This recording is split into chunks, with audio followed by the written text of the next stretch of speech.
Hello everyone, my name is Zeotrex, and it is kind of late right now, so if I'm quiet, I apologize, but I do want to do a new movie review off of the new Suicide Squad movie, The Suicide Squad, directed, written, produced by James Gunn, the guy who directed the Guardians of the Galaxy movies, has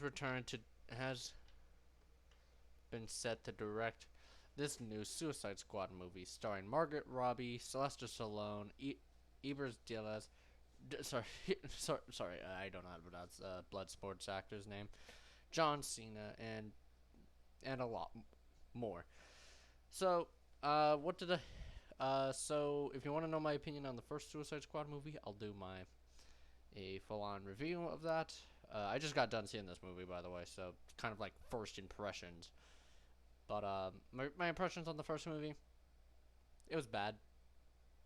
I mean, it's not horrible. I just didn't like it. But with that being said, I actually really did enjoy this movie. And I don't really have that many complaints about it. James Gunn knows how to do humor. It worked perfectly with Guardians of the Galaxy. But, and he did it pretty good alongside not Fantastic Four, the Suicide Squad. Most of the humor, well, pretty much all of the humor actually landed for me, and I really like his directing style in this movie. Whenever there would be like a transition or a timestamp or a title card, that's it, a title card, it would like be incorporated in part of the world. Like it would say, like, let's say it would be etched onto the world and etched into the sand. Now, it's happening now, or 3 days earlier. It would be say that on the toilet, or on a license plate. It would say 5 minutes earlier. You get what I'm saying. It's really cool, and I actually really did like that. Some of the fights are choreographed well. This is a very exciting movie, and it never failed to actually bore me. It, but I do have one major complaint, and it is a huge spoiler. So, um, spoilers for the rest of this video. So click off if you haven't seen this video. Before I actually do that, more thoughts on it. I think all of the fights are well choreographed.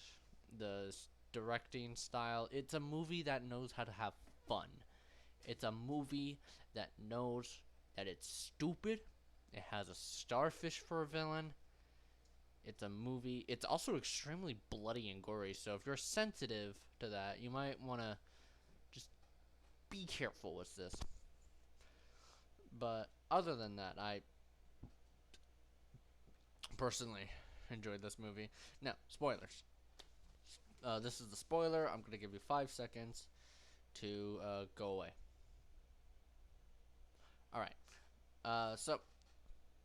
Let's begin with the spoilers. So, there's for a while, there's two storylines. There's Harley Quinn's storyline, and there's Bloodsport's storyline. The movie begins with Suicide Squad. It has Harley Quinn. It has Weasel. It had Black. What was his name? Black Capture. It had TGK. It had Scavant. I forgot. Captain Boomerang. Had Captain Boomerang. And I would have honestly loved to see these characters more. I would have loved to see Captain Boomerang. I would have loved to see TGK, Weasel. Within like the first 12 or like, yeah, within the first 12 minutes of the movie, all of them except Harley Quinn are killed off. And I did not like that. I understand wanting to focus on the other team and have that team, but I wish that not like all of these. I wish these characters' deaths were like we got a storyline of two Suicide Squads within this movie, and not everyone be killed off. And then like when most of the Harley Suicide Squad is killed off, have that kind of meddle in with Bloodsport's Suicide Squad and make a the Suicide Squad. That was just really my only issue, was that they killed off some of the characters. They should have kept Captain Boomerang alive. He's a character from the first movie, and I didn't like how they killed him off so soon, because I felt like he would have really like stuck home with everyone else. Um, the Rick Flag. So speaking of deaths, none of them. Okay, the first few Weasel's death. I say death because there is something at the end which was got me laughing. Weasel's death, super fucking funny.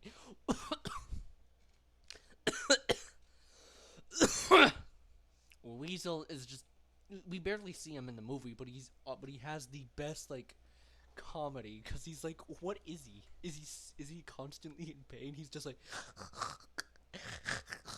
it's in his death scene. It made me laugh so hard. And yeah, and for the other characters, Bloodsport, I thought Bloodsport was actually really fun and intriguing, and I liked his story with John Cena's Peacemaker, and I actually like how they made Peacemaker a twist villain. He does betray the group, and he does kill Rick Flag and almost killed Ratcatcher. I also really like Ratcatcher because she was, kind of lazy, but she was also really emotional. She actually had a cool power, summon rats, and also, yeah.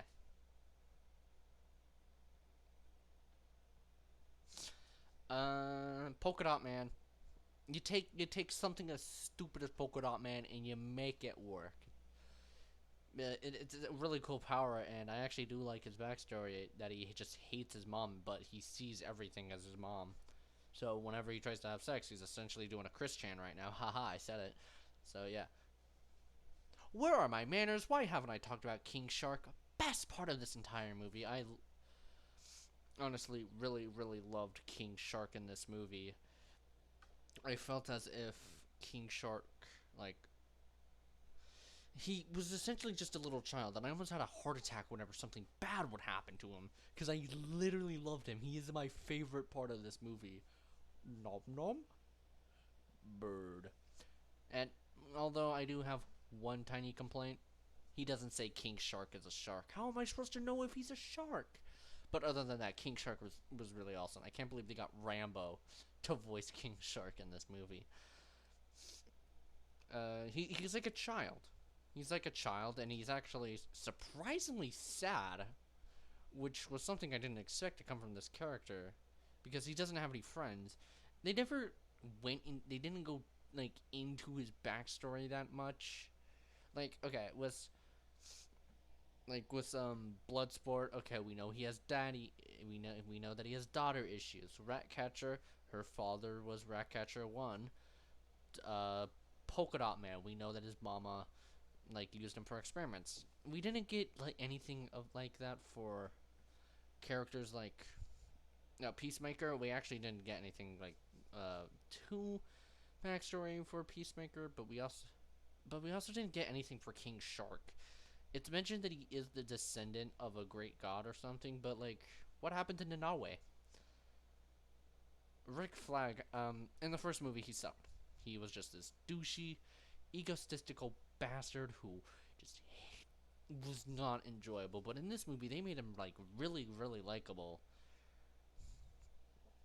And yeah, and I actually do like how they took out the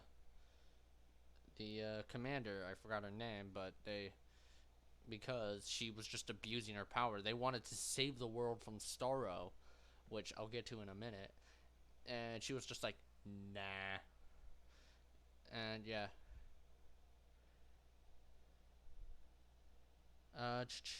Starro. Yeah, let's talk about him.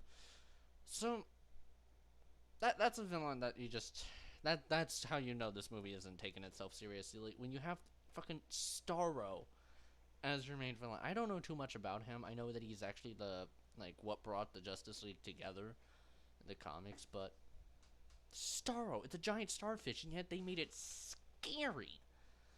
He spawns these, like, little starfish, and it sucks on your face and mind controls you. And back with the gore, there's this really bloody scene where Harley Quinn jumps into the eyeball, and we see her like inside the eye, and all the rats start eating at the retina or the optical nerve, and like we get to see the eyeball deflating. Is it's nasty. Oh, another thing I didn't like is how quickly they killed Polka Dot Man. I I get it was for comedic things like I'm gonna be a superhero, but he should have deserved a better death. And also, I kind of wish they did kind of kill Harley. Not gonna lie. I mean, I'm glad she didn't die, but if they killed her, then kudos to you. But I understand why they didn't kill her, because she's such a marketable character, etc., etc. Also, King Shark is indestructible in this movie. Is it bullet? Is it plot armor? Probably. But I don't care. I just loved that he survived. Oh, and there's two after credit scenes, I guess. The first one, Weasel is alive. I found that super funny. So he's just out there. He's on that island. We don't know what he's doing. The Weasel probably swam back. He doesn't know how to swim, but who knows what that rat is doing. But and there's another confirming that yes, Peacemaker is still alive, meaning the Peacemaker show that's coming to HBO Max is indeed a part of the new is taking place after the Suicide Squad. Overall, this movie's humor lands perfectly. The characters and the emotional moments are really like there. It does get you invested. Um, there are some moments in the movie that did kind of lose me, just mainly killing off characters like Polka Dot Man or Captain Boomerang. The directing style of the movie, really fun, really interesting. And the pacing is nice. It's a 2 hour movie, and the pacing, it with this 2 hours, it does give it time to flesh out its characters. So overall, I'm gonna give this movie a 9.9, 9.5 out of 10. It's really just that whole beginning part that kind of bugged me and kind of docked points off of it, because I felt like the movie would have been a bit better if we had characters like Captain Boomerang or TGK or